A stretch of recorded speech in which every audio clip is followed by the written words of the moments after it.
So you got an inspection. How do you use it? This is Ralph Castellanos, Realtor in California. Let's get into it. So you purchased a home inspection report from the inspector. It should have pictures and descriptions of the entire home. Now, these inspections don't always include a lot of things like mold inspections, asbestos, and lead. They're general, so they're checking to see if the fixtures are working, the lights are on, the utilities are going. Nothing is wrong with the property more than you can see behind the cabinets. So they do a pretty good job on the roof, in the attic, in the basement. They should do all those things, or in the crawl space. Now it's very general, so they won't find everything, but they're going to give you a list of things that need to be fixed, a list of things that are going to be recommended to fix, and then a lot of stuff that's fine. So you take this report, right? You look at the list here, and you're thinking, okay, I need to ask the seller to fix these things or give me a credit. Not every seller is open to that. Some will say, hey, the price is already down enough where we know it's a fixer-upper. But a lot of them will respond to it. So especially if you have a report and it's legitimate. So you make this list, and the rule of thumb is you ask for more than you really want.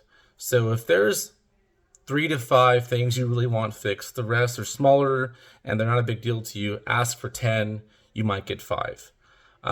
It doesn't always work that way. Sometimes they'll do all of it. I've had a sale where they did everything. They didn't mind fixing it. It was a flip and they had their own contractor. So consider the seller. Who is selling it? Is it an older person who doesn't have the time or money for this? Is it someone who's flipping it? Consider who the seller is when you're thinking about how to approach this. Now, also too, when the seller is buying their next home and it's not a flipper, and there isn't much money for a room, be careful in asking for credits. If you ask for too much, they might reject it.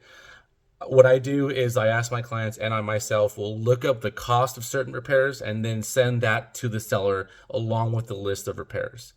Here's the 10 things we want. Here's what they cost. You can repair them. You can give us a credit. It's up to you.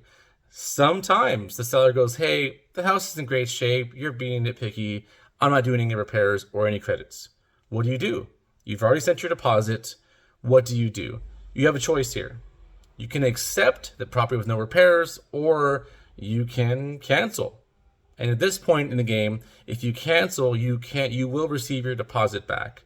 You must remove all contingencies, all of them, before your deposit's at risk.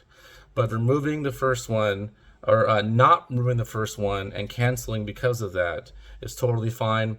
At this point, they won't want you to cancel. They want to keep you as a buyer. So sometimes if they're really being stubborn and you threat cancellation, they might change their mind and do something to keep you from canceling, because falling out in escrow hurts them too.